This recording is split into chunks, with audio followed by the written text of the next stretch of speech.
Olá, pessoal! Estamos de volta para mais uma conversa boa. Como sempre, aqui a gente sabe que as nossas conversas são muito boas, né? Eu recebo feedback aí de vocês dizendo que gostam das nossas conversas. E isso é muito bom. E hoje também não vai ser diferente, não. É uma conversa boa, esclarecedora, que eu tenho certeza que vai ajudar muita gente. Eu estou recebendo aqui com muito prazer a doutora Lilian Uzunian, que é psicóloga, e ela vai explicar para a gente uma porção de dúvidas que as pessoas têm e que muita gente me pergunta como é que a gente faz quando que a gente chega num psicólogo, como é que a gente vai, como é que a gente sabe se está precisando, não é verdade?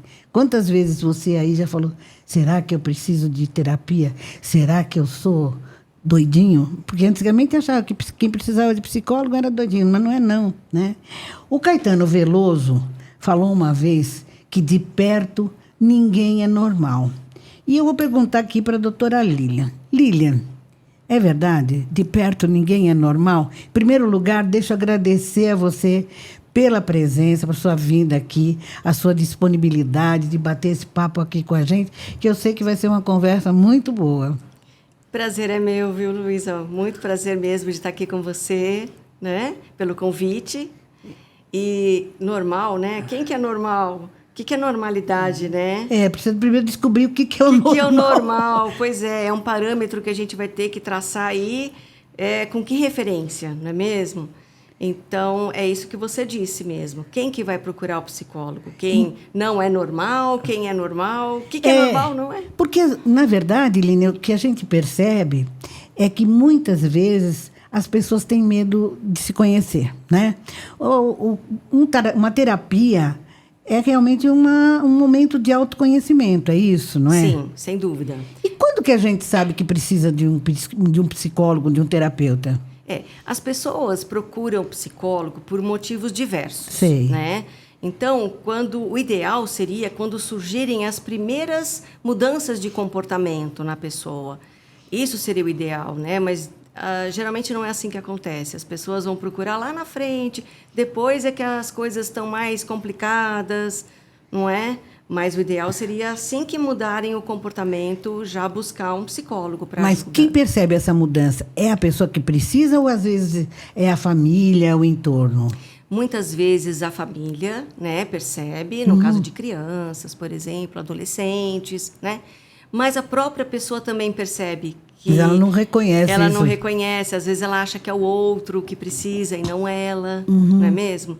Então, muitas vezes busca realmente a ajuda psicoterápica, né?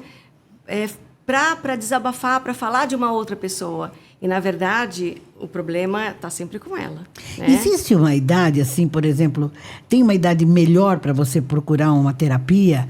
Ou tem uma idade que já não dá mais certo? Por exemplo, uma pessoa na terceira idade já não resolve mais? Ou também é um momento de se buscar esse conhecimento, essa terapia?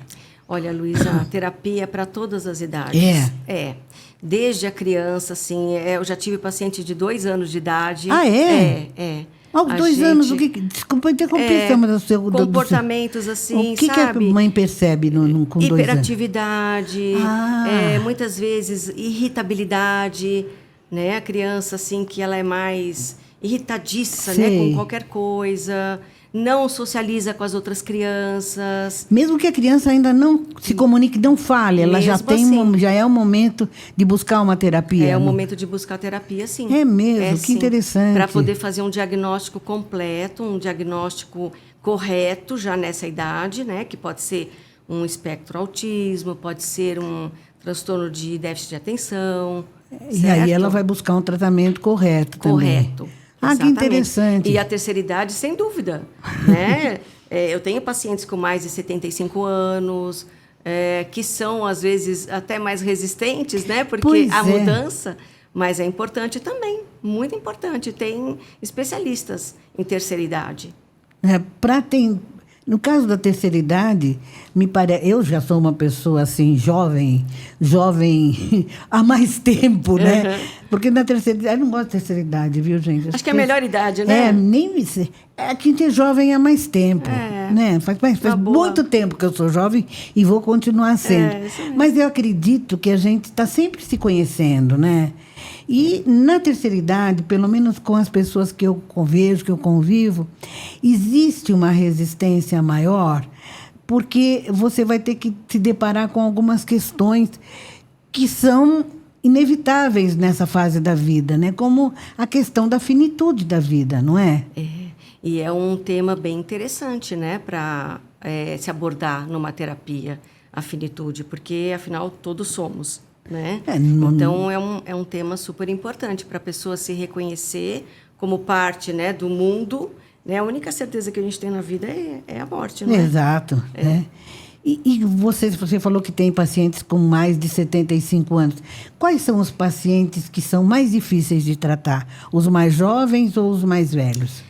Depende muito. Não tem como a gente generalizar, definir como os mais difíceis, né? Eu, particularmente, gosto de atender os adolescentes e adultos. Né? É a minha preferência. Gosto muito dos adolescentes, por mais que algumas pessoas preferem deixar os adolescentes, né? Porque é aquela idade mais difícil, né? Mais cheio de revoltas. Eu gosto bastante, porque eles trazem bastante coisas novas, né? E a gente está sempre atualizado. Exato. Então, eu gosto bastante de atender adolescente, mas não tenho uma idade assim mais difícil. No caso, por exemplo, das crianças, você trata a criança, aí a criança faz um determinado tempo de terapia, porque acho que não tem um tempo determinado, né? Ela tem... O tempo é uma incógnita aí, no caso, né? Não tem como determinar o tempo, porque cada um tem o seu tempo, sei. Né? Então, depende muito do que ela veio buscar, depende da queixa.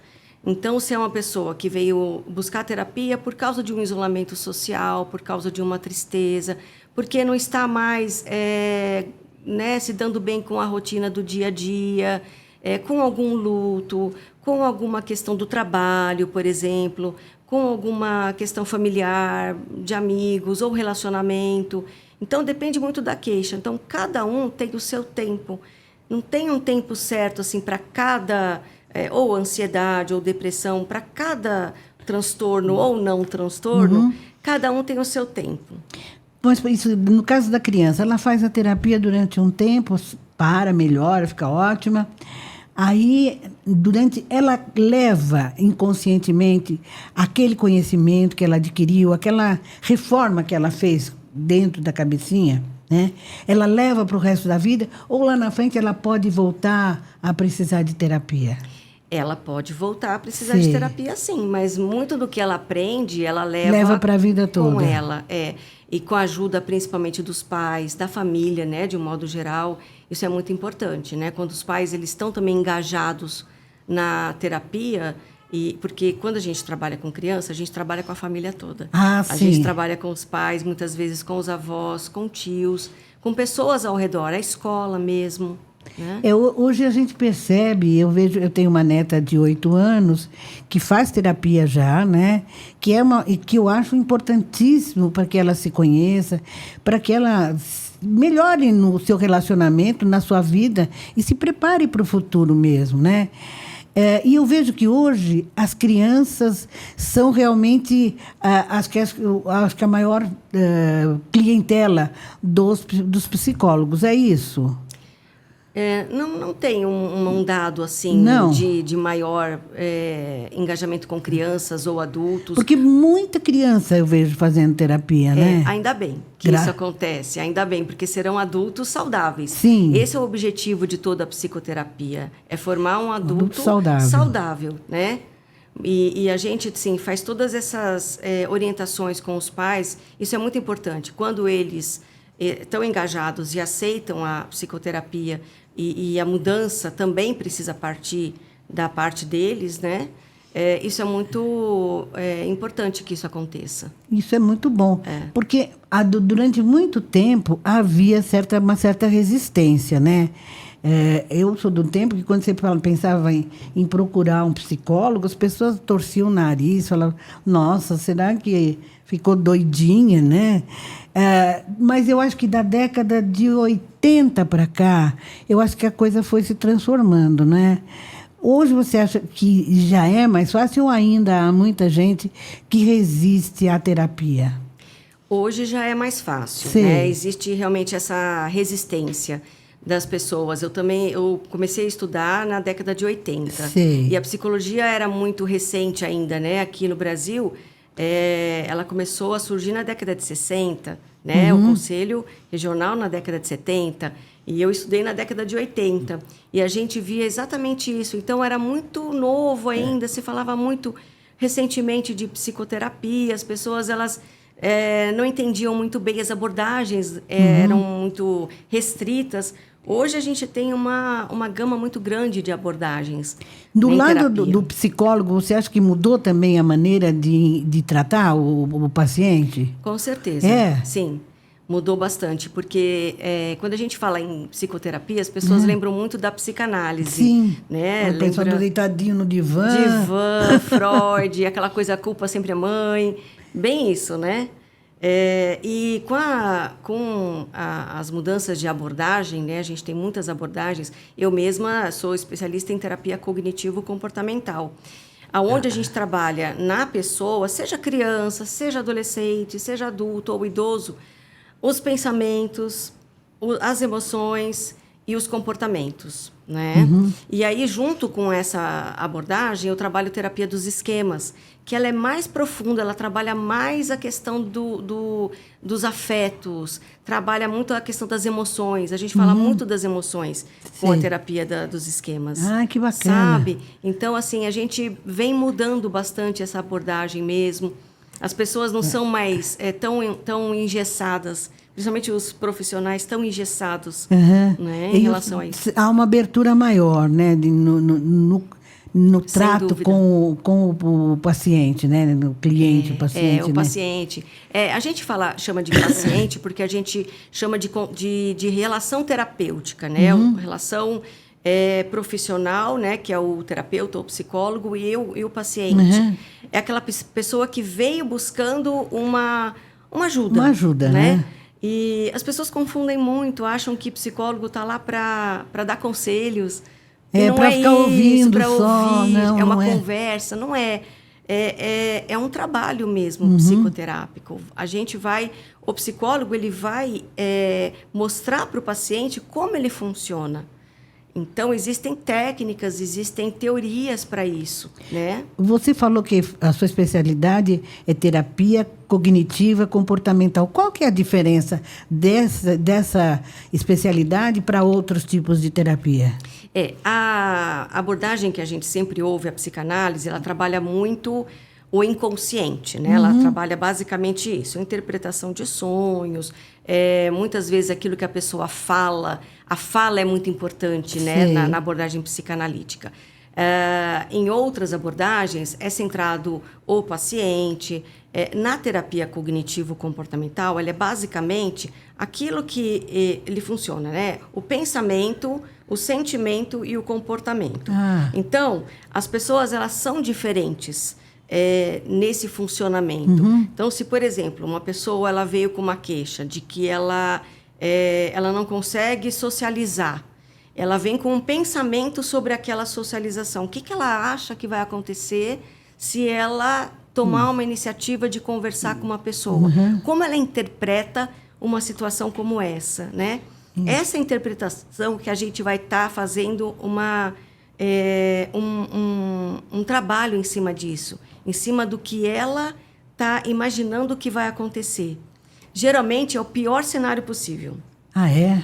Geralmente a pessoa catastrofiza, a gente chama, né? Ela acha que vai ser mal vista, ela acha que vai ser discriminada, vai ter um preconceito, vão tirar sarro, né? De repente, ela tem essa ideia, esse Infelizmente pensamento. ainda tem esse tipo de conceito, né? De preconceito e conceito ainda na sociedade, né? E isso gera uma emoção. Então, gera, de repente, uma tristeza, gera uma ansiedade, né? Gera uma série de emoções, é isso que a gente vai trabalhar. E um comportamento. Um comportamento, ela se fechar, ela não ir atrás do que ela quer, ela não conversar com as pessoas, ela se isolar, não é? Então, a gente vai justamente fazer esse trabalho com ela. Esse pensamento dela, se ela tiver disfuncional, Sim. ou a emoção também vai ser disfuncional e o comportamento também.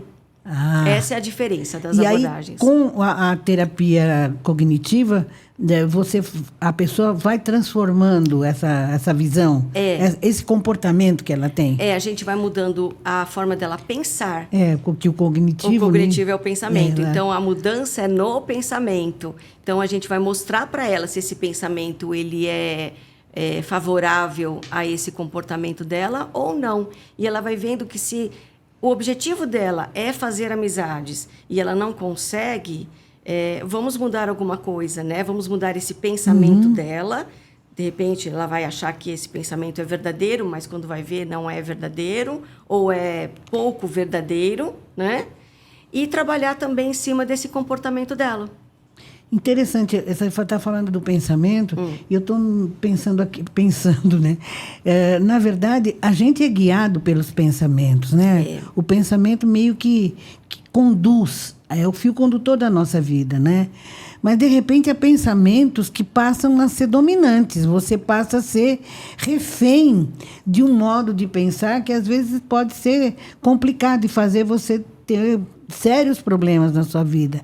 E na terapia você consegue fazer que esse pensamento seja modificado. Exatamente. Que Algumas pessoas a gente interessante. chama de rigidez cognitiva. Sei. Esse pensamento que é muito resistente. Sei. Por quê?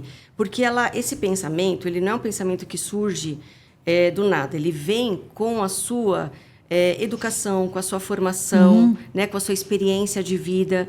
São pensamentos que se formam lá atrás, na sua infância, na adolescência.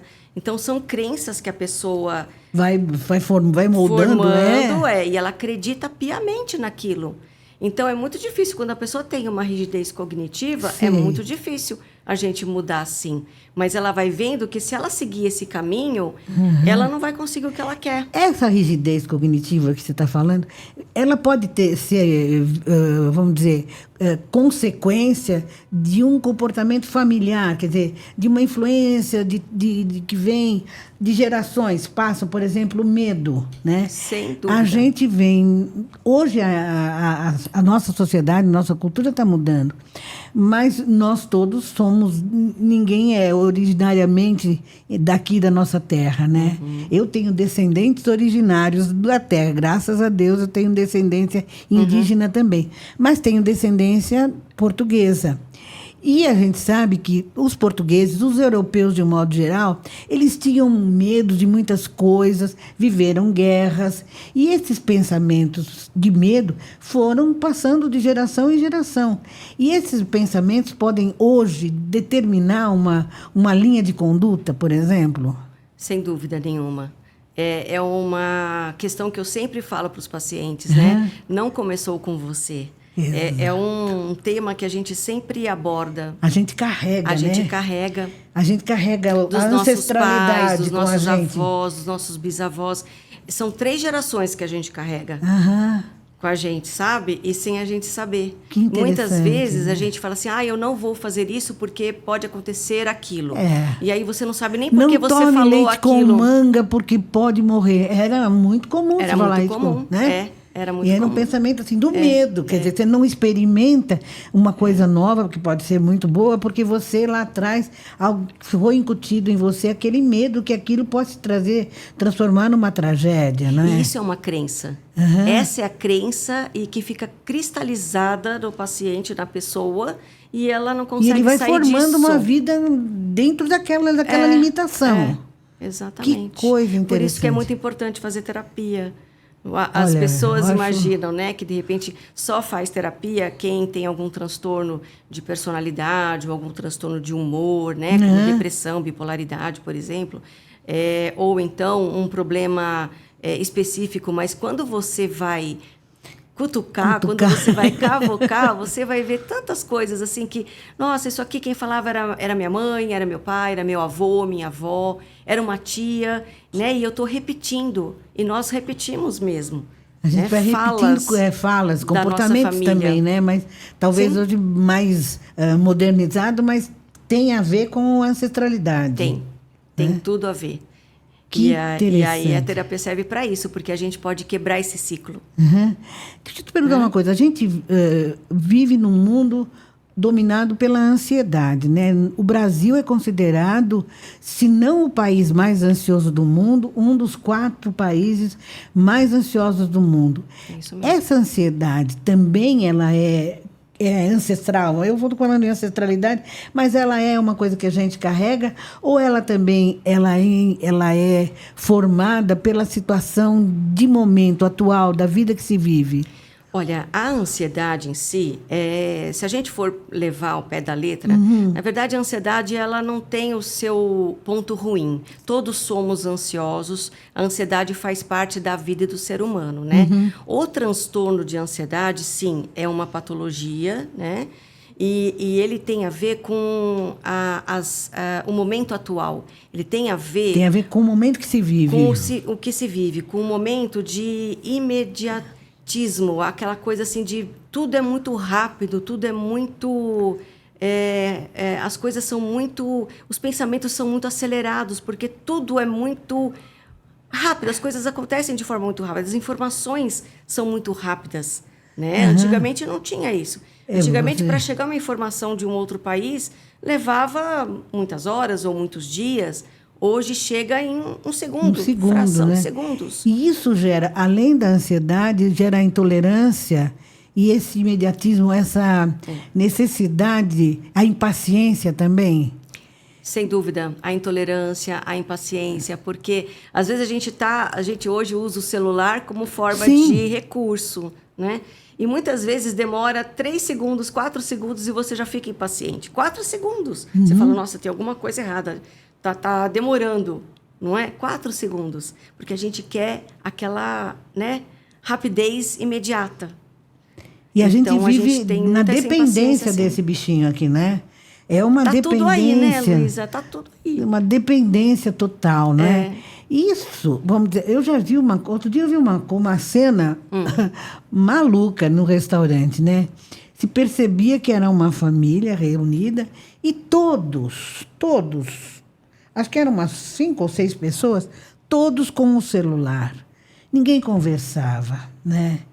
Então, até que ponto essa ferramentazinha aqui, que poderia ser uma ferramenta de utilidade, de bem-estar, ela está fazendo com que as pessoas, vamos dizer, primeiro está criando um bloqueio familiar, né? E as pessoas em vez de se comunicarem, de ter essa interação familiar, elas só conseguem se interagir com esse bichinho aqui. O que foi, vamos dizer assim, inventado, né? O que foi criado para aproximar, acaba que distanciando. Pois é. Né? Eu penso assim também, porque as pessoas elas acabam procurando muitas vezes um contato só virtual, não aquele contato presencial. E cria apego também, não é? Porque quando eu teve não me lembro se foi um documentário, se foi um filme, que o pai fazia parte do tratamento do filho, que era totalmente dependente do celular, fazia parte tirar o celular por algumas horas. E o comportamento, a crise que isso gerou, foi uma coisa absurda do menino ter quase que uma convulsão porque está sem o celular. Acaba virando um vício, né? É um vício, é um hábito, são hábitos não saudáveis, né? Ficar com o celular, as telas, especialmente para as crianças. Sabe?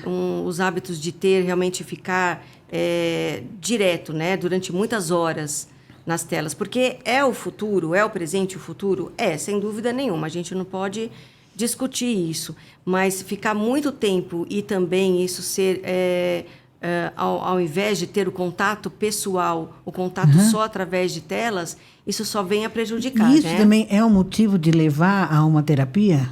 Pode ser, sim. É. Pode ser o motivo de levar os hábitos errados, tanto de crianças como de adultos. É, de adultos né? Porque também. já tem um nome, chama nomofobia. Nomofobia. Nomofobia é o hábito de você ter um vício em celular. Porque tá tudo lá, né? Você dorme com ele do lado da do cama? lado, do despertador é no celular, o aplicativo de banco é no celular, tudo, né? Tudo que você vai fazer é tudo no celular. A comunicação é tudo em celular. E aí, eu não quero entrar direto no tratamento, mas existe a possibilidade, por exemplo, é como se você desmamasse, né? Existe a possibilidade desse desmame rápido ou é uma coisa assim que leva muito tempo? É difícil, porque assim, a sociedade vive Ah. com o celular. Então, como que você vai tirar de uma pessoa se o outro também usa? Isso é complicado, Não é? né? Fica complicado, sim. Numa casa, né? Numa família em que todos se estão às voltas com o Exatamente. celular, como é que você pode impedir que a criança, sei lá, um adolescente, tenha a dependência do celular? Mas né? a gente vê que tem prejuízos, assim, escolares muito sérios, né? De criança que, por exemplo, fica no celular e deixa de fazer lição de casa, deixa de estudar. E influi no aprendizado? O uso muito comum Porque de pode influi desviar na a parte atenção. cognitiva mesmo? Pode desviar a atenção. Aham. Então, de repente, a criança está lá, Sei. atenta, estudando, e aí o celular toca. Eu sempre falo, deixar sempre longe. Né? Não é só criança, não, adultos também. Deixa num lugar longe onde você não vai ter a notificação, você não vai se distrair, né, com Sei. o celular. Prejudica bastante, tanto adultos quanto crianças, sim. Ainda nessa linha aqui tecnológica, deixa eu te perguntar uma coisa. Eu vi outro dia uma coisa, acho que foi até matéria do Fantástico, se não me engano, que hoje em dia o pessoal está procurando terapia por inteligência artificial, não é? Existe isso já? Quer dizer, você vai substituir o psicólogo por um terapeuta de inteligência artificial? Eu achei a coisa assim meio fantasiosa demais e maluca de tudo, né? Olha, a teoria, a inteligência artificial pode até ter, né? A teoria você pode colocar lá e ela pode te dar tudo, mas o vínculo, O contato, o ser humano de um né? ser humano com outro humano, isso não vai existir com inteligência artificial. Eu não tenho essa preocupação de fato. Eu achei achei um absurdo, que já existe, né? E se você colocar aí no chat GPT, qualquer coisa, ele vai te dar conselhos, mas são conselhos muito vagos, né? Então, são conselhos aí que não é a função principal, não é a função de um psicólogo, não é? A função de um psicólogo é realmente te mostrar o teu funcionamento. Como que você é, como que se você pensa desse jeito, por que você pensa assim? Se você sente desse jeito, por que você sente assim? É trazer realmente isso que você disse até, né? Sobre a família, né? Sobre suas crenças. Isso, a inteligência artificial, com certeza, não vai ter essa, vamos dizer assim, habilidade, essa capacidade. Ela pode substituir algumas Na coisas, teoria, mas outras pode. coisas que são fundamentais, como o vínculo afetivo, do vínculo com a pessoa, não é? Vai ter restrições, né? E o vínculo entre o paciente e o psicólogo, como é que é? Fundamental. O vínculo, essa é uma das diferenças até de algumas abordagens, né? Como eu te disse, na década de 80, a gente aprendia muito que existia aquele distanciamento, né? Então, o paciente ele não sabia nada da vida do psicólogo, né? Nessa época. Eu sou dessa época aí. E hoje em dia, nas redes sociais, a gente tem, né, as nossas... Psicólogo também precisa de psicólogo? Claro que sim, porque a gente também se expõe, a gente também coloca, né, a nossa vida está exposta também nas redes sociais. E o psicólogo também sempre precisou, isso é unânime, desde sempre, né? Precisa, porque tem as suas questões. Então, chega um paciente que tem alguma questão e de repente tem a ver com a minha questão, como que eu vou Exatamente. ajudá-lo? Eu preciso resolver isso em mim primeiro para poder, né, fazer um bom trabalho com esse paciente. Então, Ô, Lília, uma precisa, curiosidade. Quando você pega, por exemplo, uma pessoa com algum distúrbio, algum problema que te bate fundo, você carrega, às vezes, esse problema junto com você, para onde você vai, aquilo passa a fazer parte da sua preocupação? Olha, eu penso que sim, nós psicólogos que trabalhamos corretamente, a gente pega esse problema, só que a gente tem que saber separar Sei. o que é seu e o que é do outro, né? Então, mais uma vez, se tem a ver comigo esse problema, e aí eu vou tratar na minha terapia. Né?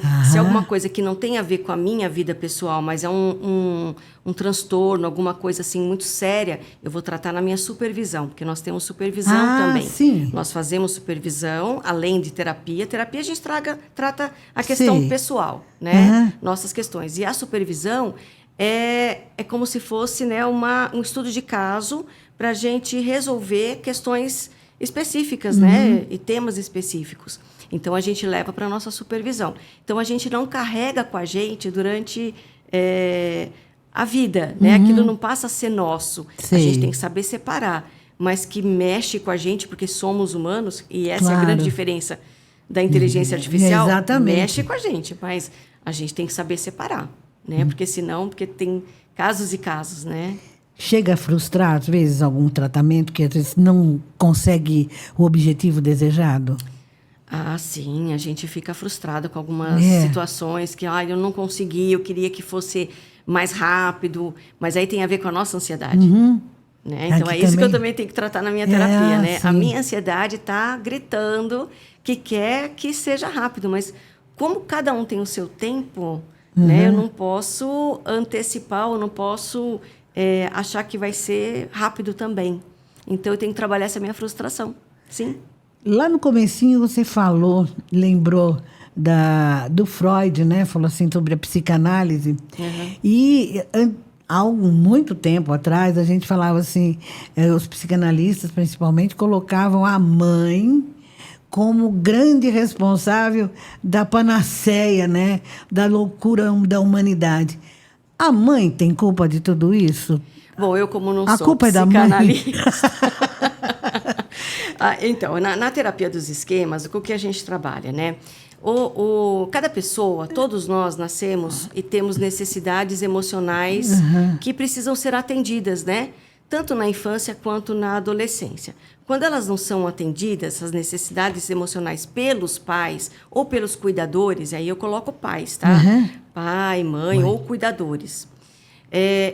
O adulto ele vai ter realmente algum problema, né? Alguma questão, algum transtorno, pode ser, né? E aí a gente vai descobrir que tem uma necessidade emocional que não foi atendida lá atrás. Sei. E aí a gente sempre ouve assim, né, dos pais, mas eu tenho 2 filhos, eu tenho 3 filhos, tenho 5 filhos e todos eu trato igual. Esse é o grande problema. Não tem que tratar igual todos os filhos, porque os filhos têm necessidades diferentes. né? E havia esse conceito, né? Que você tinha que tratar todos os filhos iguais, né? E não é, né? Porque cada um tem a sua necessidade. Então, alguns precisam de mais atenção, outros precisam de mais liberdade, né? Uns precisam de mais afeto, outros... Você vê, a gente tem uns que são muito mais apegados, outros que já são mais, né, descolados. Então, cada ser humano tem a sua necessidade emocional, né? Se ela não for atendida lá na infância e adolescência, é isso que a gente vai fazer. O papel do psicólogo reparentalizar, né? Quase não saiu a palavra, com o paciente. É fazer aquilo que os pais não fizeram na terapia. Agora, do ponto de vista hoje, né, da terapia de hoje, tirando a psicanálise, pela sua experiência de consultório, os seus pacientes, né? Até que ponto a família conduz ao paciente para que ele tenha esse ou aquele transtorno, ou é uma coisa que ele traz dele mesmo, pode trazer de infância, sei lá, eu não sei se existe mesmo, se é o conceito de vidas passadas, por exemplo, né? A gente não trabalha a questão de vidas passadas, Sim. né? A gente trabalha A questão do hoje. do hoje. Mas existe A o família conceito tem biopsicossocial. A Aham. gente fala muito isso. Biopsicossocial é o quê? Não existe um motivo. Né? Não existe, por exemplo, só a questão da personalidade da pessoa ou só a criação, porque a gente pode ter 10 filhos de uma mesma família e eles serem totalmente diferentes. Né? Existem Então, personalidades que já são, por exemplo, doentias de nascimento. existe uma tendência. Sei. Existe, sim, uma tendência que pode se... Psicopata, por exemplo, ele nasce psicopata, ele se torna psicopata. Ele pode ter uma tendência genética aí, uma tendência biológica, Sei. mas que pode ou não acontecer durante a vida, de acordo com a formação dele, com a educação dele, com a criação. Se teve um gatilho que faz com que aquele gene ele desperte, aí ele pode se tornar Quando realmente você uma diz pessoa... biológica, não é hereditária, ou é? Pode ser hereditária ou pode ser vinda dele, da própria personalidade. Então, tem lá um gene, tem uma questão biológica Sei. dele, mas a família, ou vamos dizer assim, a criação, favoreceu que isso não fosse despertado, ficou lá quietinho, ele não latente. vai ter esse... Não vai manifestar Mas e se esse depois se transtorno. manifesta, há como reverter a situação? É tratamento. É só tratamento. E é um tratamento a partir do momento que, vamos dizer, se detecta uma personalidade desse tipo, né?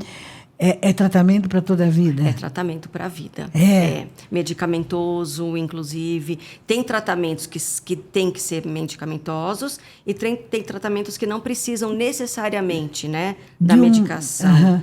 E, de um modo geral, nos tratamentos, tirando essas questões mais fortes de psiquiátricas mesmo, né? Todo o tratamento de terapia, um tratamento psicológico, envolve também a participação do psiquiatra ou não? Se eu posso ir procurar um psicólogo sem ter necessariamente que é o psiquiatra? Se for um transtorno psiquiátrico, a importância do psiquiatra é muito fundamental a medicação, porque vai combinar a medicação que vai fazer todo uma mudança, vamos dizer assim, nos neurônios, né, na parte fisiológica, né, do ser humano, do cérebro, né, e junto com o tratamento psicológico, que vai ser os pensamentos, as emoções, os comportamentos. Então, se for realmente um transtorno psiquiátrico, aí tem que seja fundamental o psiquiatra junto, né? Mas nem sempre. Eu posso procurar sempre, se eu tenho lá, sei lá, uma tristeza, passei por um luto, alguma coisa, não há necessidade do psiquiatra. Pode ser uma terapia e aí sem medicação, sem nada. Sem medicação. Pode ser, tem casos sim, que a gente trata sem medicação. Tem casos e casos, depende muito de cada paciente. Não tem um protocolo assim, né? Para todos os transtornos, para todos ou não transtorno, mas você vai ver, de repente, de acordo com como está o andamento do paciente, como está o andamento do tratamento, né? Então, se, de repente, o paciente ele exige que tenha uma medicação, ele vai lá, toma a medicação e o tratamento ele fica muito mais completo. É um complemento. É um complemento. Então, eu não sou contra tratamento medicamentoso. Pelo contrário, ajuda, né? Ajuda. Eu indico bastante para os meus pacientes, né? O trabalho com o psiquiatra também. Eu gosto, eu tenho muito contato com alguns psiquiatras, onde a gente, né, faz a discussão de alguns casos. Eu acho muito importante isso. Mas tem casos que não precisa necessariamente da medicação.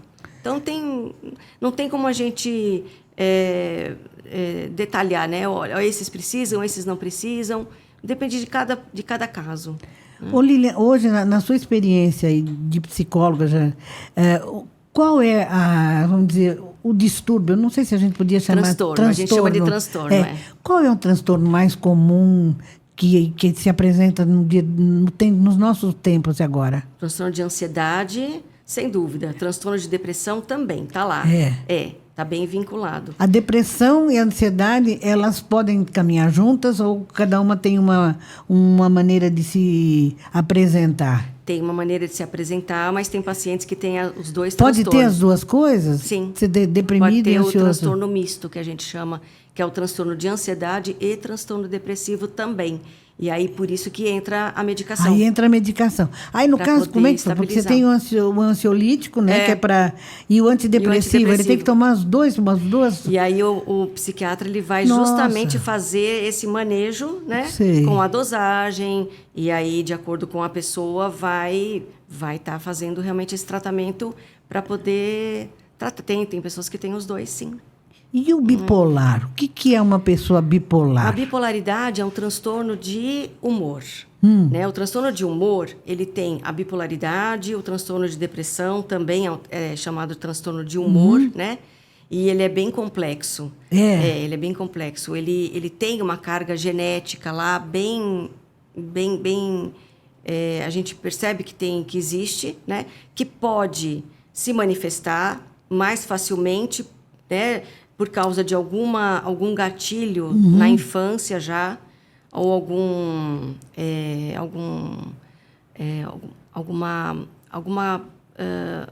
trauma, né? Não estava lembrando dessa palavra. O trauma, ele pode, vamos dizer assim, fazer com que a bipolaridade, ela se manifeste.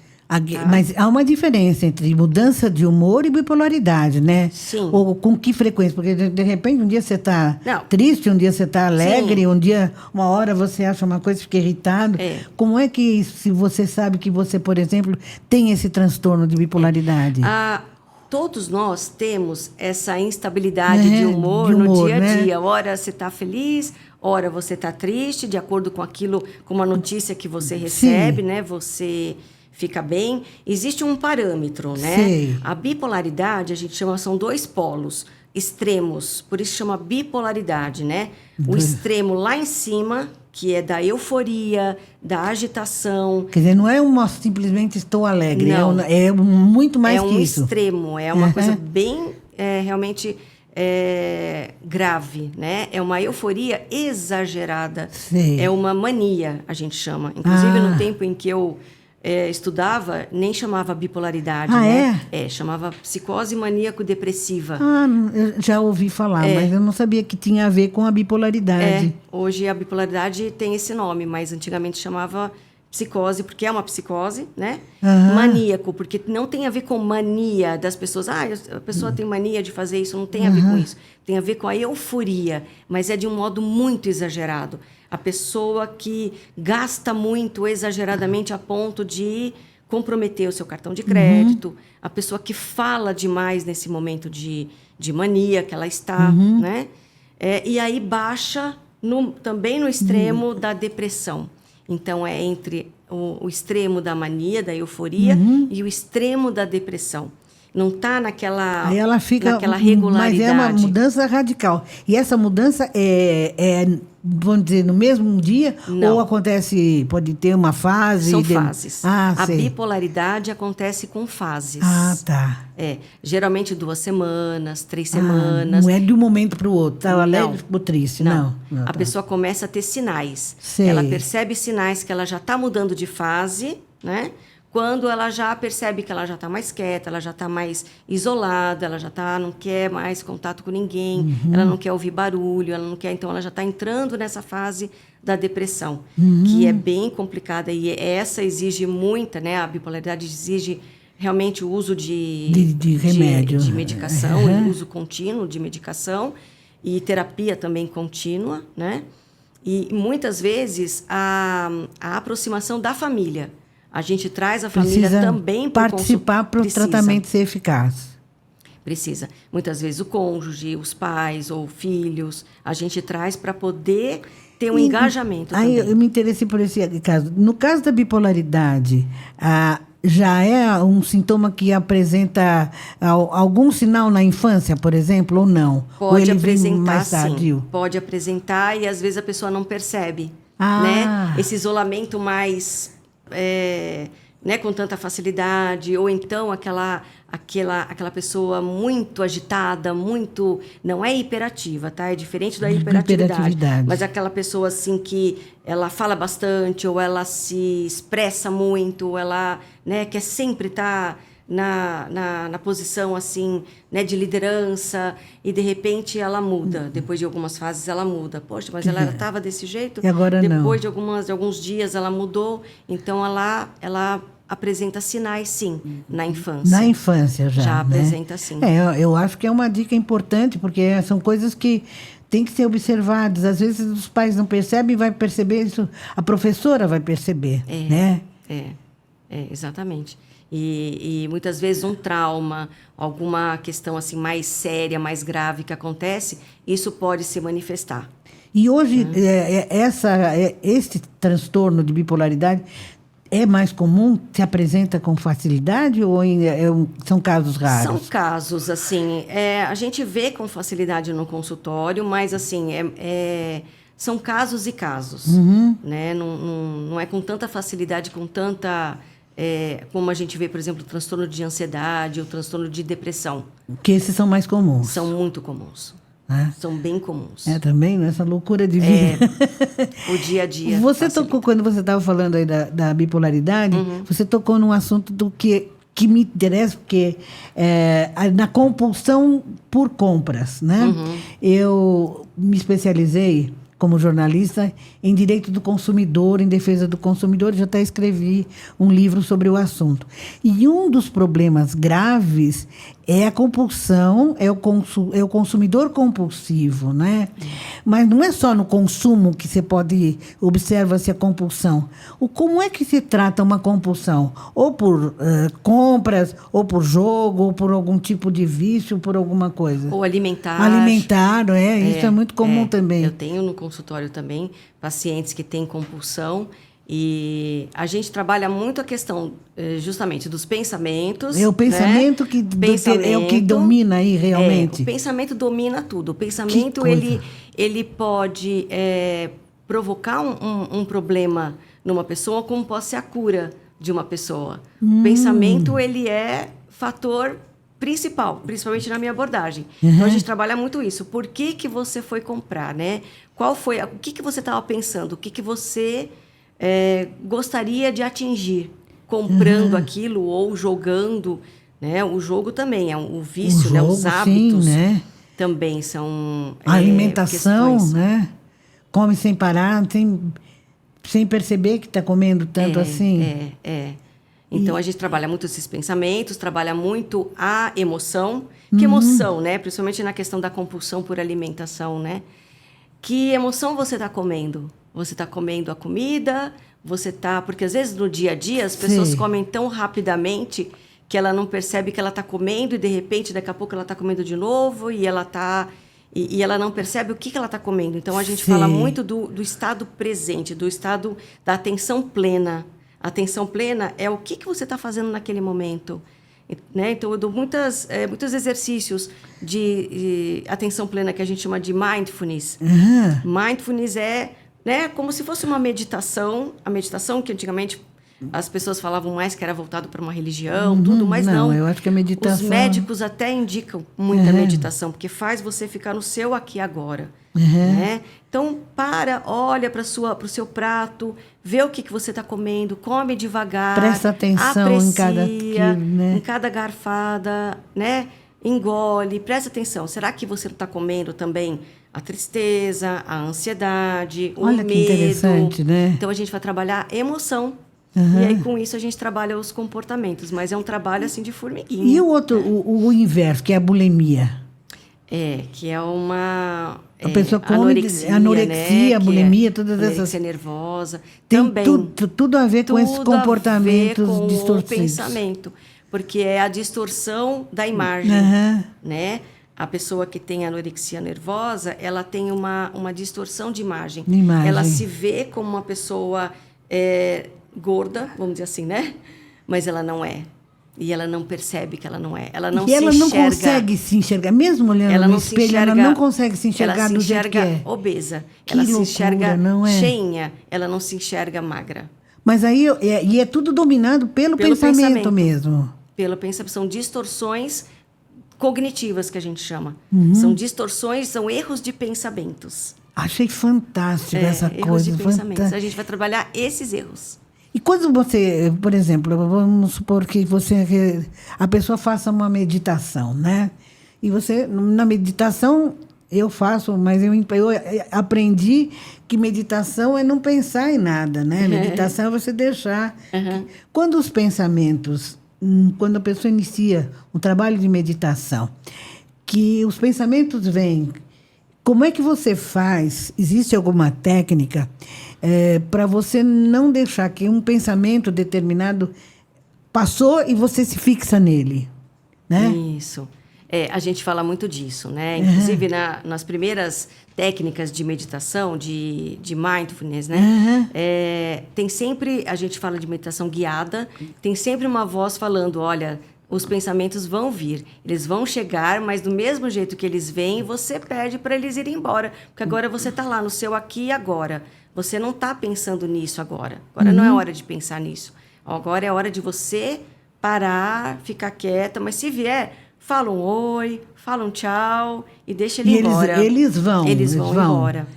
Vão. É só é. você não alimentar os pensamentos. Né? Se você alimentar o pensamento com preocupações, com distrações do dia a dia, eles vão ficar. E eles vão ser terríveis no seu...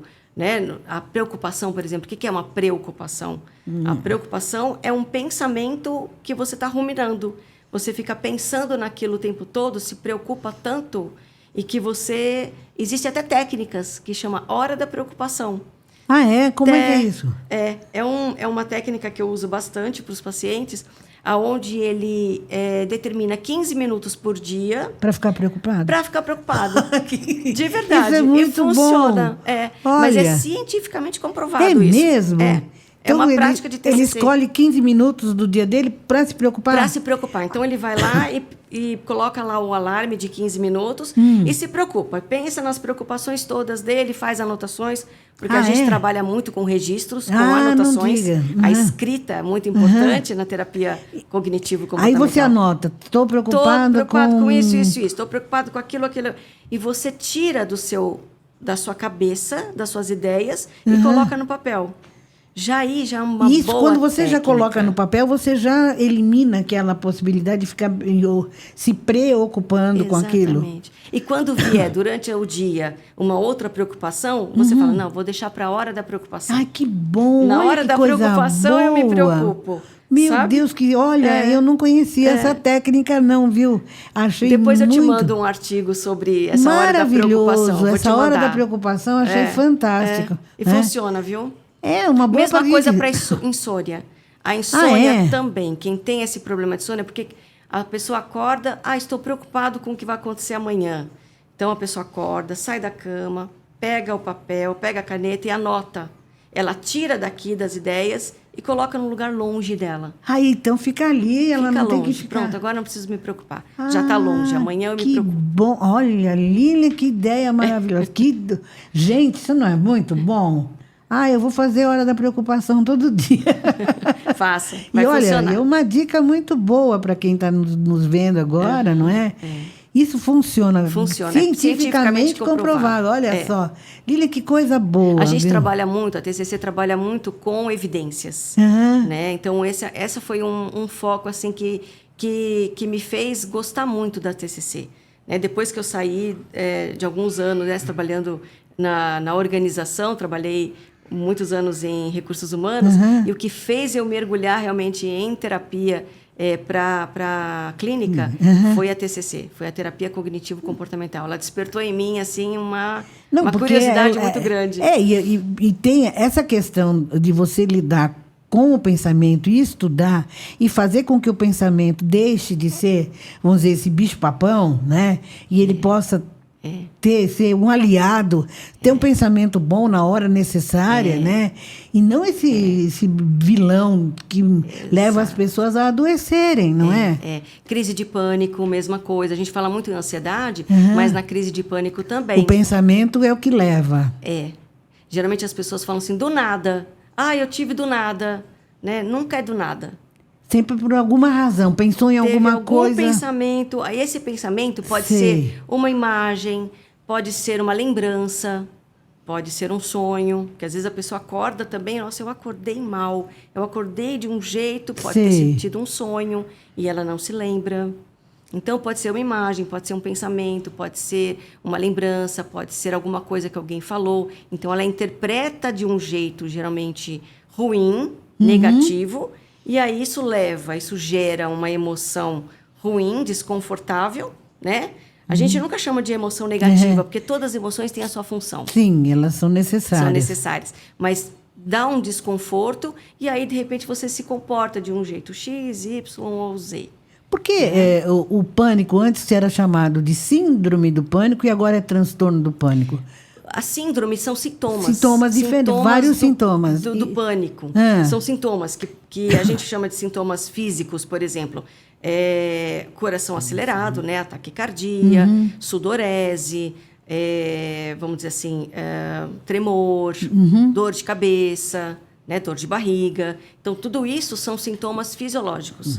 São síndromes, são sintomas. E né? hoje passou a se chamar de transtorno, por quê? O transtorno, ele é tudo aquilo que te provoca um prejuízo. Então, a pessoa ela tem vários episódios de pânico. Então, ela já tem um transtorno de pânico. Ah, quer dizer, uma síndrome ela pode acontecer uma vez. E o transtorno ele já é mais frequente, recorrente. Isso mesmo. Olha, quanta coisa. Gente, quanta coisa nós estamos aprendendo hoje, não é? Eu não vou mais deixar a Lilian ir embora, não. Ela está dando uma aula aqui maravilhosa, não é? É que já faz 1 hora que nós estamos aqui conversando e a gente nem percebeu esse tempo passar, né? Lilian, me diz uma coisa. O que afasta, muitas vezes, as pessoas, né, de uma terapia é o custo.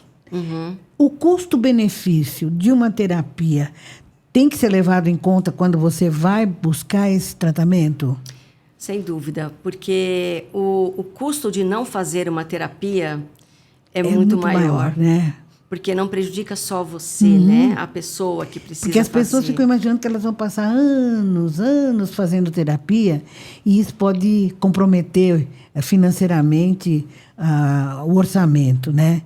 Mas se ela não fizer também, ela pode ter problemas maiores, não é? E não só ela, como a gente falou agora, a gente pode passar também para os nossos filhos, né? A gente pode passar de geração em geração. Então, o custo de não fazer, eu sempre falo, é muito maior do que o custo, né? O investimento, eu até falo, é investimento em você. Assim como a gente investe, né? Numa roupa ou no cabeleireiro, alguma parte mais de estética, a gente precisa investir na nossa saúde mental também, na nossa saúde psicológica. Assim como a gente vai no dentista, a gente vai no médico para saber se está tudo em ordem a nossa saúde, a saúde mental. Quer dizer, eu acho que hoje as pessoas estão dando um pouquinho mais de atenção para a questão da saúde mental, né? Que era uma coisa que antes não se dava tanta importância, né?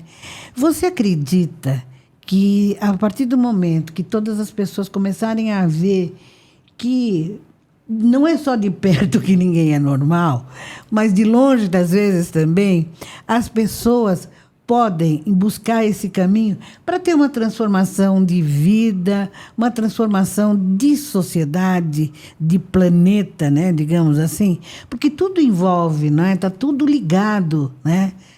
Se você faz a sua mudança é a mudança do mundo também, não é? Sem dúvida. Então, está tudo, realmente, eu vejo como tudo uma interligação.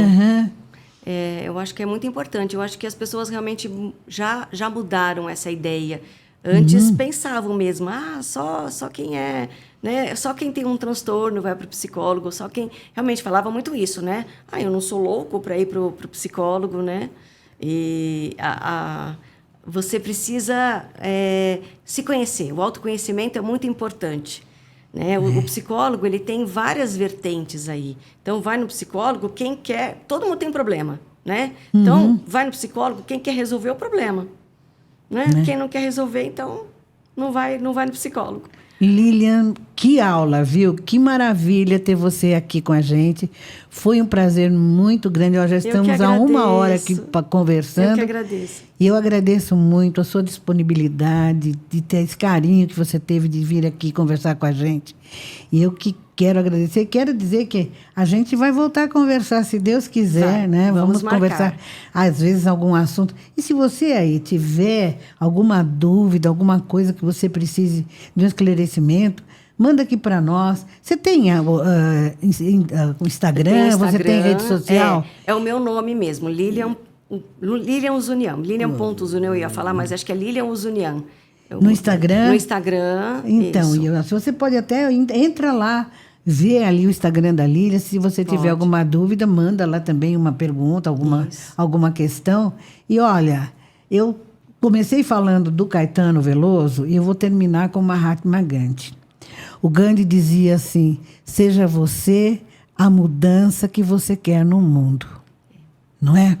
É isso mesmo, a gente tem que começar pela gente, né? Muitas vezes a gente pensa que a mudança vai ser do outro, mas é o que eu sempre falo. Para o outro mudar, a gente precisa mudar antes. É isso mesmo. Mais uma vez, muito obrigada. Eu que agradeço. E olha, a gente se vê, hein?